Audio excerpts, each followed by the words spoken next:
Kembali kami temani Anda di Liputan Petang. Saudara, KPK kembali sita kekayaan Tubagus Hairiwardana alias Wawan, adik dari Gubernur Banten Ratu Atut. Setelah 17 mobil mewahnya disita, semalam KPK kembali menyita 5 mobil dari kantor suami Airin Rahmidiani, Wali Kota Tangerang Selatan ini. Inilah 5 mobil milik Tubagus Hairiwardana alias Wawan, tersangka kasus suap sengketa Pilkada Lebak dan korupsi pengadaan alat kesehatan di Dinas Kesehatan Provinsi Banten yang semalam disita Komisi Pemberantasan Korupsi. Kelima mobil itu terdiri dari 3 mobil Kijang Innova, 1 mobil Mitsubishi Pajero, dan 1 mobil Honda CR-V, kini berada di halaman KPK. Kelimanya disita dari kantor Wawan, PT Bali Pasifik Pragama di Mega Kuningan, Jakarta Selatan. Sebelumnya 17 mobil adik Gubernur Banten Ratu Atut itu juga telah disita KPK. Dari 17 mobil itu, 5 diantaranya menjadi sorotan publik karena tergolong mobil mewah, yakni Lamborghini, Rolls-Royce, Bentley, Nissan GT-R, dan Ferrari.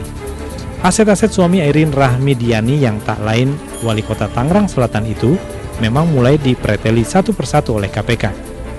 Maklum, selain terlibat kasus suap dan korupsi, Wawan diduga juga terlibat kasus tindak pidana pencucian uang atau TPPU. Entah terkait atau tidak dengan penyitaan hartanya yang terus-menerus ini, kemarin Airin yang tak lain istri Wawan tak biasa-biasanya menangis saat menjenguk suami tercinta di rutan KPK. Usai 2 jam bertemu Wawan, Airin yang rajin menjenguk suaminya yang ditahan sejak awal November itu tiba-tiba meneteskan air mata saat pulang. Mantan putri favorit di ajang Putri Indonesia 1996 itu juga menolak berkomentar terkait kasus pencucian uang suaminya.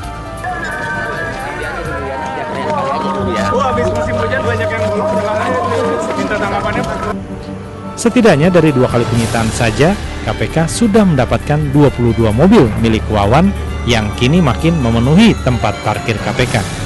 Salah satu mobil mewah yang disita disebut-sebut favorit Airin, yakni Lamborghini Aventador putih. Tim Liputan 6 SCTV melaporkan dari Jakarta.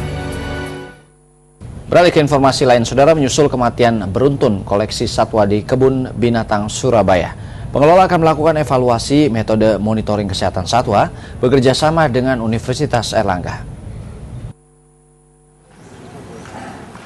Kematian beruntun 3 satwa Kebun Binatang Surabaya di awal bulan Februari menjadi topik hangat diskusi warga Kota Pahlawan ini.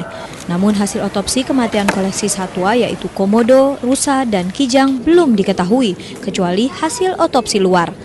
Menyikapi kejadian-kejadian ini, pengelola KBS akan melakukan evaluasi menyeluruh. Kita akan mengevaluasi kembali metode monitoring kesehatan satwa, termasuk tindakan-tindakan pencegahan yang dilakukan. Jadi akan kita perbaiki. Supaya apa? Supaya satwa yang menunjukkan indikasi sakit yang sangat minim, seperti reptil besar komodo. Reptil besar komodo mungkin indikasi sakitnya tidak seperti satwa lainnya. Pemerintah Kota Surabaya sangat prihatin dengan kematian satwa koleksi KBS. Pemkot akan turut membantu upaya penyelamatan koleksi kebun binatang ini dengan memperbaiki dan melakukan pembenahan fisik kandang satwa. Kemarin saya pikir semua dipakai kaca bisa, ternyata enggak, ada binatang yang nggak bisa boleh pakai kaca. Jadi kayak gitu. Jadi ternyata desainnya beda-beda, susah. Soal dua hewan yang mati, apa ada sabotase orang dalam? Aku nggak berani, nanti dari kepolisian lah yang tahu. Dibantu Pemkot Surabaya, pengelola KBS bekerja sama dengan Universitas Airlangga dan Dinas Pertanian. Pengelola pun akan mengoptimalkan kamera CCTV yang telah terpasang agar pengawasan dapat dilakukan secara intens. Rahmat Hidayat dan Edwin Satrio melaporkan dari Surabaya, Jawa Timur. Ya, saudara, sebuah pesawat menghantam daratan setelah mesin pesawat tiba-tiba mati di Tennessee, Amerika Serikat. 4 orang tewas termasuk pilot. Inilah, saudara, jendela dunia.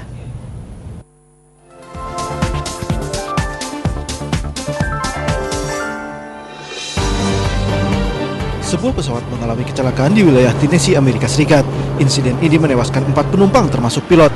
Saksi mata mengatakan sebelum menghantam daratan, mesin pesawat tiba-tiba mati.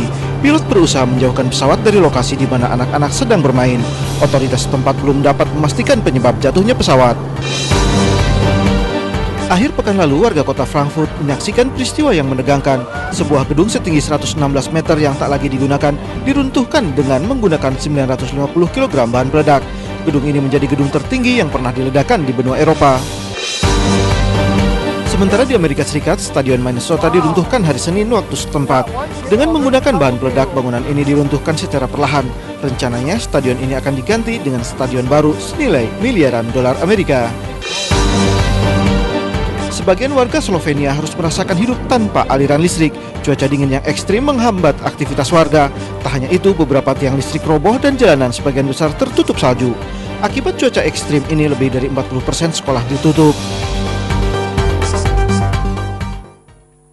Ya, sudah tiba saatnya kami undur diri. Terima kasih. Sukses untuk Anda. Saya Joy Astro. Salam SCTV.